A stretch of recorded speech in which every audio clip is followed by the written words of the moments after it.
Hello everyone, and welcome back to my channel. I'd love it if you could leave a comment letting me know where you're listening from around the world. Also, don't forget to like and subscribe if you're enjoying this video. Story 1. I used to think I was good at my job. I was a park ranger, after all. The kind of guy who knew these woods like the back of his hand.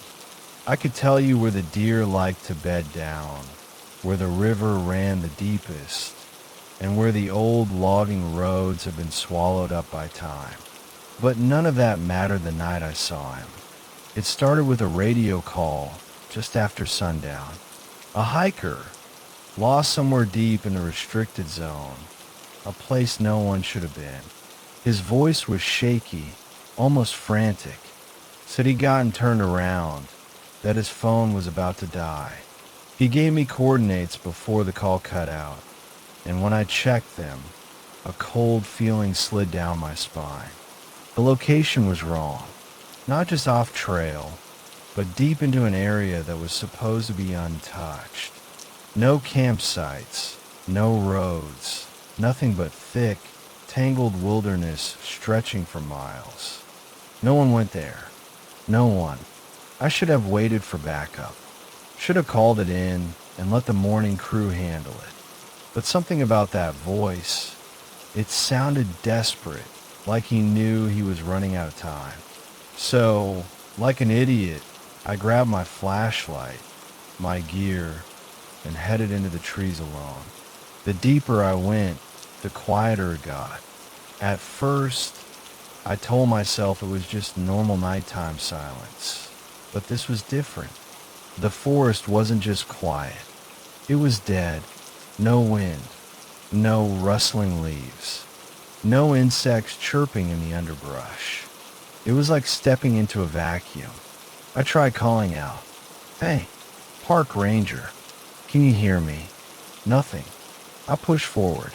My flashlight cut through the darkness, but the trees felt like they were closing in, their trunks twisting in ways that made my stomach churn. And then, after nearly an hour of hiking, I found a campsite, or what was left of it. The tent was shredded, not collapsed, shredded, ripped apart from the inside, as if something had clawed its way through. The hiker's backpack lay on the ground, torn open, his belongings scattered in the dirt. But there was no blood, no sign of a struggle, just a trail of bare footprints leading away from the camp. Bare footprints. They weren't deep, not at first, just normal impressions in the dirt. But as they continued, they grew deeper, like whoever made them had started running. My stomach twisted into knots. I didn't want to follow them. Every instinct in my body screamed at me to turn back, to pretend I'd never seen any of this. But I had a duty, didn't I? That's what I told myself as I took that first step, then another, until I was walking the same path as those footprints. The forest seemed to shift around me, the air growing thick, wrong. Then the trees opened up into a clearing, and I saw him, a man, standing in the middle of the clearing, facing away from me. His clothes were shredded, his back hunched. His arms hung limply at his sides, fingers twitching. His skin was pale, too pale, almost gray under the moonlight. I swallowed hard. "Sir," my voice barely carried. "Are you all right?" No answer. I took a step closer. "I'm of the Park Service. We got your call. Do you need help?" Nothing. Just the soft rise and fall of his shoulders as he breathed. Then he turned around, and my blood turned to ice. His face, oh God, his face. His eyes were gone. Not gouged out, not injured, just missing. As if the skin had grown over where they should have been. Smooth, featureless flesh where his eyes should be. And his mouth. It was open, wide, wider than any human mouth should be able to stretch. a black hole in his face, as if he was trying to scream, but no sound came out. For one horrible second, we just stood there, him staring at me with that eyeless face, me frozen in place, my mind screaming and my body to run. And then he moved, not like a man, not like anything I'd ever seen before. He jerked forward, too fast, too sudden, like a puppet with its strings yanked. That broke the spell. I ran. I didn't think, didn't look back. I just ran as fast as my legs would carry me, tearing through the underbrush, branches whipping at my face. Behind me, I could hear footsteps, heavy, fast, too close. I don't remember reaching the station. 1 second I was in the woods, the next I was slamming the door shut, locking it behind me, my chest heaving. Silence. I didn't sleep that night. Just sat in the dark, my gun in my lap, waiting for the sound of footsteps outside. They never came. The next morning, I called in a search party. We went back to that clearing. There was nothing there. No footprints. No sign of the hiker. No sign of him. Just an empty stretch of dirt, surrounded by trees that looked burned but hadn't fallen. And when I got back to the station, I noticed something else. My boots. They were covered in dirt. The same dirt from that clearing. I transferred out a month later. Never went back. And to this day, sometimes, when I close my eyes, I can still see him, standing in the dark, waiting. Story 2. I've spent most of my life in the wild, capturing moments that most people only see in nature magazines or documentaries. The forest has always been my refuge, my sanctuary. But last fall, deep in the Appalachian woods, I found something that should not have been there.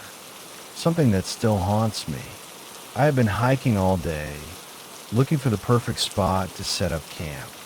The autumn air was crisp, the scent of damp earth and pine filling my lungs. By sunset, I had pitched my tent in a small clearing near a quiet stream. I made a fire, warmed some canned soup, and settled in for the night. That's when I noticed it. A path. It was narrow, barely wide enough for a single person to walk through. The trees on either side seemed unnaturally tall, their branches arching over the trail like skeletal fingers. My map didn't show any trails in this area, but the path was there, clear as day. It snaked into the woods, disappearing into the darkness. Something about it felt wrong. I shook it off. My mind was just playing tricks on me. The woods were full of animal trails. Maybe I had just overlooked it before. I put out the fire and crawled into my sleeping bag. But sleep didn't come easy. At first, I thought it was the wind, soft whispers weaving through the trees. But as the night stretched on, the whispers became clearer. They were saying my name. The sounds slithered through the fabric of my tent, curling around me like fingers pressing against my skin. A chorus of voices, low, rasping, urgent. Come closer. My breath hitched. I bolted upright, heart pounding against my ribs. My flashlight was in my hand before I even realized I grabbed it. I clicked it on and swept the beam across the inside of my tent. Empty. The whispers stopped. I held my breath, listening. Nothing. Just the distant hoot of an owl. I told myself I was imagining things. Too many nights alone in the woods. Too many horror stories rattling around in my head. I forced myself to lie back down, pulling the sleeping bag up to my chin. Somehow I drifted off. When I woke, the air was heavy, damp with morning mist. I unzipped my tent, expecting the quiet stillness of dawn. Instead, I found footprints, bare feet, surrounding my tent. My blood ran cold. The prints were deep, as if whoever or whatever had made them have been standing there for a long time. Watching, I scanned the trees, my breath hitching. I was alone. There were no other hikers, no campsites for miles. My camera, I grabbed it and flicked through the photos, half expecting to see something, someone lurking in shadows. But there was nothing, just shots of trees, my fire, my tent. The footprints led toward the narrow path. My gut screamed at me to pack up and leave, but my curiosity got the better of me. I had to know where that path led. I followed the footprints, my boots crunching over dead leaves. The trees around me seemed off, their trunks twisted slightly, leaning toward the path like they were listening. The air grew thick, heavy. The further I walked, the quieter everything became. No birds, no rustling leaves, just silence. Then I heard it. Come closer. The voice slithered through the trees, soft as breath, but right in my ear. I turned so fast I nearly lost my footing. There, crouched among the trees, was a figure. Its skin was gray, stretched tight over its bones. Its eyes were hollow, empty pits. Its mouth, too wide, teeth too sharp, curled into something that might have been a smile. It knew me. It knew my name. I ran. Branches tore my clothes, the forest twisting around me, as if the trees themselves were shifting. The whispers grew frantic, rising in pitch. Come closer. Come closer. I didn't stop. I ran until my legs gave out, collapsing in the dirt. My head hit something hard, and then darkness. When I woke, I was back at my campsite. My fire was cold, my gear untouched. The footprints were gone. I scrambled for my camera, but when I checked my bag, it was missing. I didn't think. I just packed up and left, hiking faster than I ever had in my life. Later, when I checked my GPS, my stomach dropped. That path, it didn't exist. Story 3. I was never scared of the woods. I grew up camping, hiking, fishing. I knew the sounds of the forest the way a mother knows the sounds of her child.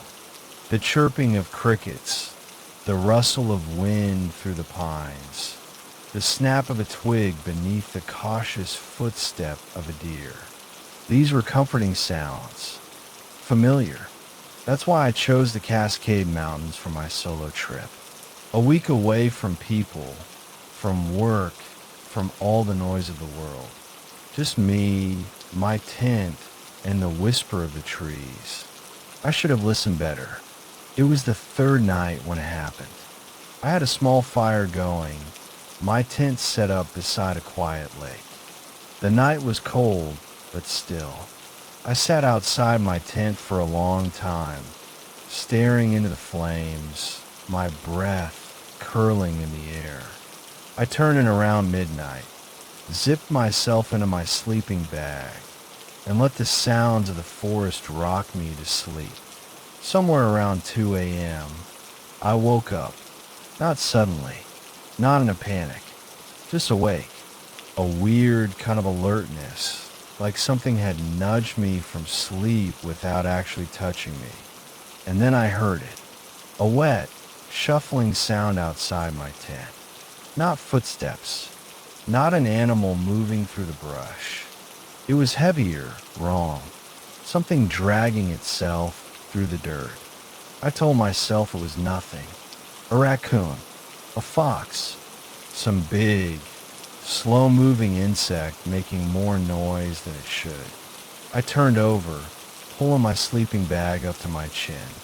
Then I heard it again, closer, a thick, sticky dragging, like something pulling itself through mud. I reached for my flashlight, my hand shaking. The air inside the tent felt thicker, heavy with something I couldn't name. I told myself I was being stupid, that I was alone out here, that there was nothing to be afraid of. I unzipped the tent just an inch and shined my light outside. Something was crawling toward my tent. Not walking, crawling. Its body was too pale, almost white, like a drowned corpse left too long in the water. Its arms were long, too long, its elbows bent at the wrong angles. It had no clothes, no hair, just smooth, clammy skin that caught the light and reflected it in a sickly way. I couldn't see its face at first. It was pressed into the dirt, its mouth opening and closing as it dragged itself forward. Slow, purposeful, coming straight for me. I stopped breathing. The flashlight shook in my hand. My brain screamed at me to zip the tent back up, to move, to do something. But I was frozen, locked in place by a kind of fear I had never felt before. Then it lifted its head. I wish I had never seen its face. Its eyes were black, not dark, not shadowed, just gone. A black void where its eyes should be, as if someone had scooped them out and left behind empty holes. And yet, it saw me. It knew me. And then, it spoke. In my voice. Let me in. The words hit me like a punch to the chest. It wasn't just my voice. It had my tone, my inflections, like an echo of something that had crawled out of my throat and taken on a life of its own. I ripped the tent zipper up so fast it nearly broke. I scrambled backward, pressing myself into the farthest corner of the tent. My mind was screaming, my body was shaking, but I couldn't scream. My breath stuck in my throat, my heart hammering so hard it hurt. Outside, the thing circled my tent. I could hear it, dragging itself around me, its long fingers brushing against the fabric, whispering my name. Let me in. I gripped my knife, not knowing what the hell I would do with it. What was I supposed to do, stab it? Would it even bleed? For an hour, it didn't stop. The sound of its wet, slithering crawl, the whispers in my own voice, the thin, clawing pressure against the tent walls. It all built up inside me like a scream that had nowhere to go. And then, silence. Just before dawn, the noises stopped. I sat there, frozen, knife clenched in my hand until the first light of morning bled through the tent. My body ached. My mind was shattered, but somehow I forced myself to move. I unzipped the tent slowly, half expecting that thing to be waiting for me. But when I stepped outside, there was nothing. No footprints, no drag marks, no sign that anything had ever been there. I don't remember packing. I don't remember the hike back. I don't remember anything except getting into my car, turning the key with shaking hands, and speeding down a mountain like the devil himself was behind me. I don't camp alone anymore. And sometimes, when the night is still and the world is quiet, I still hear it. That wet, shuffling sound, and a whisper just outside my window. Let me in.